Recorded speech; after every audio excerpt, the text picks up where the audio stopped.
주님께서 여러분과 함께 마테오가 전한 거룩한 복음입니다. 주님 영광 받으소서. 예수님께서는 헤로데 임금 때 유다 베들레헴에서 태어나셨다. 그러자 동방에서 박사들이 예루살렘에 와서 유다인들의 임금으로 태어나신 분이 어디 계십니까? 우리는 동방에서 그분의 별을 보고 그분께 경배하러 왔습니다 하고 말하였다. 이 말을 듣고 헤로데 임금을 비롯하여 온 예루살렘이 깜짝 놀랐다. 헤로데는 백성의 수석 사제들과 율법학자들을 모두 모아놓고 메시아가 태어날 곳이 어디인지 물어보았다. 그들이 헤로데에게 말하였다. 유다 베들레헴입니다. 사실 예언자가 이렇게 기록해 놓았습니다. 유다 땅 베들레헴아, 너는 유다의 주요 고을 가운데 결코 가장 작은 고을이 아니다. 너에게서 통치자가 나와 내 백성 이스라엘을 보살피리라. 그때 헤로데는 박사들을 몰래 불러 별이 나타난 시간을 정확히 알아내고서는 그들을 베들레헴으로 보내면서 말하였다. 가서 그 아기에 관하여 잘 알아보시오. 그리고 그 아기를 찾거든 나에게 알려주시오. 나도 가서 경배하겠소. 그들은 임금의 말을 듣고 길을 떠났다. 그러자 동방에서 본 별이 그들을 앞서가다가 아기가 있는 곳 위에 이르러 멈추었다. 그들은 그 별을 보고 더없이 기뻐하였다. 그리고 그 집에 들어가 어머니 마리아와 함께 있는 아기를 보고 땅에 엎드려 경배하였다. 또 보물 상자를 열고 아기에게 황금과 유향과 모략을 예물로 드렸다. 그들은 꿈에 헤로데에게 돌아가지 말라는 지시를 받고 다른 길로 자기 고장으로 돌아갔다. 주님의 말씀입니다. 새해 복 많이 받으십시오. 네. 오늘 주님 공현 대축일입니다. 공현, 그러니까 공적으로 현현 나타나셨다 이런 뜻인데 이건 어떤 말이냐 하면 예수님이 지난 성탄 때 태어나시고 이방인인 동방 박사들에게 당신의 모습을 이제 드러내신 거죠. 그래서 유다인들 뿐만 아니라 이제는 이방인들 온 세상 사람들에게 당신이 빛으로 오심을 알리는 그런 날입니다. 그래서 공적으로 드러내셨다. 그래서 공현대축일이라고 부르는 겁니다.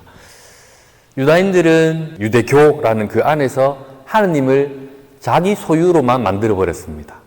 그래서 이방인들에게는 허용되지 않죠. 그래 너희들이 들어오너라. 우리 유대교로 들어오면 너희를 형제로 받아들이겠지만 너희는 하느님을 믿지 않는 이방인이니까 너희들은 우리하고 다른 사람들. 그래서 배척했습니다. 지금도 마찬가지입니다. 진실한 유대인들은 외국인들이 이스라엘에 여행을 가면 관광객들하고 말 섞는 걸 싫어한답니다. 왜냐하면 이방인들이기 때문입니다. 하지만 이런 폐쇄적이고 배타적인 모습이 아니라 예수님은 유대인들뿐만 아니라 전 세계 모든 사람들에게 구원자로 이제 나타나신 거죠. 그것을 기념하는 날이 바로 오늘인 겁니다. 공현대축일을 맞이해서 몬트레이 신자분들하고 함께 나누고 싶은 묵상거리가 있습니다. 선행을 좋아하십니까? 악행을 좋아하십니까? 뭐 답할 필요도 없다, 그죠? 선행을 좋아하십니다. 누군가에게 도움이 되고 싶으십니까? 누군가에게 피해가 되고 싶습니까? 누군가에게 도움이 되고 싶은 거죠. 불쌍한 사람이 있으면 돕고 싶습니까? 아니면 괴롭히고 싶습니까? 돕고 싶습니다. 그건 우리 너무나 당연한 것입니다. 우리가 창조될 때부터 하나님께서 심어주신 우리 사랑의 마음이 그렇게 하라고 우리를 계속 이끄는 겁니다. 한 가지 질문. 미국에 온 지 제가 3년이 됐는데 참 잘 사는 나라입니다. 잘 사는 만큼 홈리스도 많은 것 같아요. 그들을 볼 때 어떤 생각이 드십니까? 돕고 싶으세요? 아니면 왜 저렇게 살지? 이런 생각이 드세요? 아니면 양가적인 감정이 다 드세요? 둘 다 드시겠죠. 돕고 싶은 마음도 있지만 내가 왠지 도움이 안 될 것 같은 그런 마음도 우리에게 있습니다. 예전에 학교에 있을 때 대학생들하고 같이 이 주제로 수업을 한 적이 있습니다. 거리에 나의 도움을 요청하는 사람, 다시 말해서 걸인들이 나에게 이렇게 도움을 청하면 도와주느냐 안 도와주느냐에 대해서 한번 학생들하고 토론을 해봤습니다. 그랬더니 도와준다는 친구들이 한 60%, 그냥 지나친다는 친구들이 40% 정도 되었습니다. 도와주는 이유와 안 도와주는 이유를 함께 들어봤죠. 도와주는 이유는 뭐 너무나 당연하니까 그렇지만 안 도와주는 이유에 대해서는 여러 가지 이유가 있더라고요. 뭐 내가 도와주면 그걸 나쁜 데 쓸까봐, 뭐 술을 사 먹거나 미국 같으면 뭐 안 좋은 약을 먹거나 뭐 이런 데 쓸까봐 안 도와준다. 또 그리고 또 내가 도움 준 것이 혹시나 다른 데 쓰일까봐, 그 사람한테 도움이 아니라 다른 데 갈까봐 그렇고, 또 이 얘기를 많이 하는 게 마음이 아팠습니다만은 어떤 친구들은 그렇게 도움을 받고 가지만 사실은 그 사람들은 나보다 더 부자더라. 뭐 이런 얘기들. 그런 얘기들을 할 때 참 마음이 아팠습니다. 그래서 실제로 받니? 라고 물어보니까 누구한테 들었대요. 7년 동안 이거하고 똑같은 제가 강의를 했었는데 한 번도 자기가 실제로 본 사람은 아무도 없습니다. 다 누구한테 들었다는 거예요. 뭐 그것도 자기의 어떤 믿음이니까 어쩔 수 없는 거죠. 다시 우리의 현실로 돌아와서 우리에게도 그런 마음들이 있을 것 같습니다. 돕고 싶은 마음도 있지만 혹시나 내가 돕고 난 것이 그들에게 도움이 되지 않고 또 더 나가서 내가 혹시 속는 건 아닐까 하는 의심, 그런 것들이 쉽게 그분들을 돕지 못하게 만듭니다. 세 가지 차원에서 한번 생각해 봤습니다. 첫 번째, 나의 $100와 빌 게이츠의 $100는 같은 것일까? 아니겠죠? 나에게 $100는 큰 돈일 수 있지만 빌 게이츠에게 $100는 아주 작은 돈일 수 있습니다. 우리가 지나가면서 홈리스들에게 $5, $10씩 도와주는 게 있어서 그들에게 있어 $5, $10와 나에게 $5, $10는 그 가치가 다를 것 같습니다. 나에게는 있어도 되고 없어도 되는 돈일 수 있지만 그들에게는 하루 종일 아무것도 못 먹고 있다가 편의점에 가서 핫도그 하나라도 사 먹을 수 있는, 하루 끼니를 때울 수 있는 큰 돈이 될 수도 있겠다라는 생각을 해보았습니다. 그럼 여기서 또 다른 또 의심이 들죠. 내가 준 $5, $10 그것이 핫도그를 사 먹는 데 쓰이지 않고 다른 곳에 쓰이면 어떡하느냐. 그런 의심이 충분히 들 수 있습니다. 그때는 그러면 어떡하느냐. 저는 이런 생각을 해보았습니다. 우리가 거리에서 나의 도움을 필요로 하는 홈리스를 10명을 만났는데 그 중에는 저 사람 도와줄까 말까 의심이 되는 사람들도 있잖아요. 저도 그렇습니다만은 $5, $10를 10명에게 줬을 때 9명이 그걸로 술을 사 먹는다든지 약을 한다든지 이렇게 했다 하더라도 그 10명 중에 단 한 명이라도 그것으로 끼니를 때울 수 있었다면 그것만으로 혹시 족하지 않을까라는 생각을 한번 해본 적이 있습니다. 그래서 내가 그 9명에게 속았다고 하더라도 그것이 결코 헛되지 않은 일이다.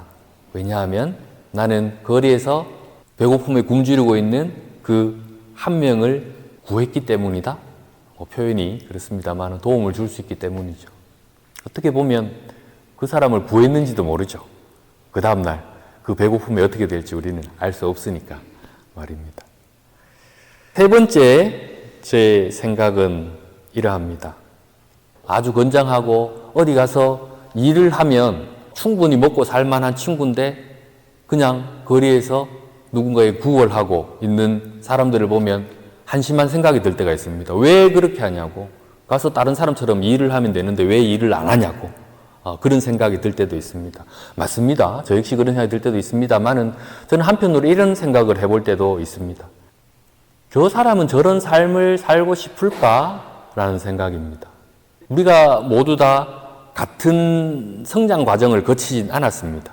어떤 사람들은 참 좋지 않은 환경 속에서 성장해 왔기 때문에 노동의 가치라든지 아니면 내가 번 돈을 조금 모아서 나중에 어떻게 해야 된다, 저렇게 해야 된다라는 계획을 세우는 방법이라든지 이런 걸 한 번도 배워본 적이 없는 사람이 있을 수도 있겠다.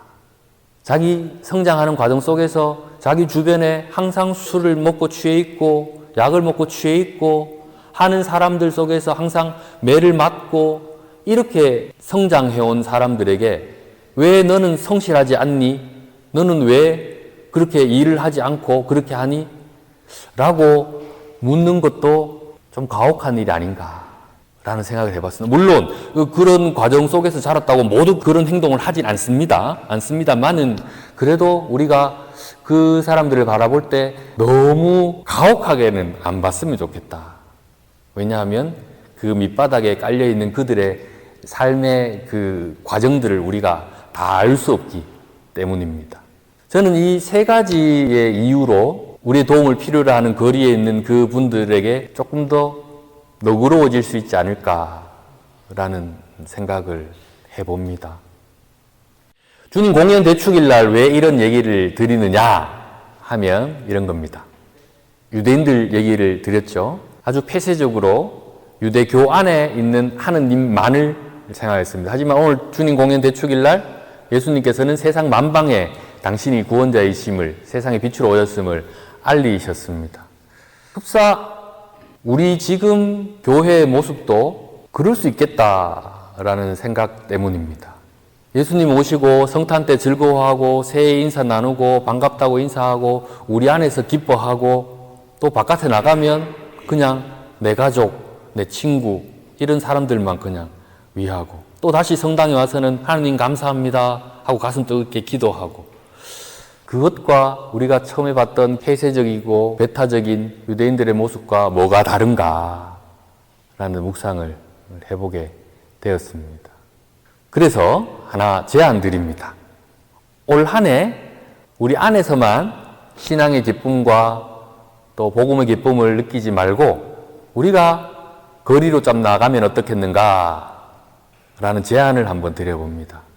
뭐 큰 건 아니고 뭐 일정한 2주에 한 번 아니면 길게는 한 달에 한 번이라도 특별한 날을 정해서 우리가 작은 샌드위치하고 음료수를 준비해서 나가서 그분들과 함께 나눌 수 있으면 참 좋겠다. 그것을 시작으로 해서 또 다른 또 방법들이 또 우리 안에 또 있을 수 있으니 그런 방법들로 주님의 공현을 우리 삶으로 살아냈으면 좋겠다 싶은 생각이 듭니다. 강론을 마치면서 교황님께서 복음의 기쁨이라는 공고를 통해서 전 세계에 있는 우리 신자들에게 말씀하신 말씀을 함께 나누고자 합니다. 가서 모든 사람들에게 그리스도의 생명을 전합시다. 자기 위안만을 신경 쓰고 폐쇄적이고 건강하지 못한 교회보다는 거리로 나와 다치고 상처받고 더럽혀진 교회를 저는 좋아합니다.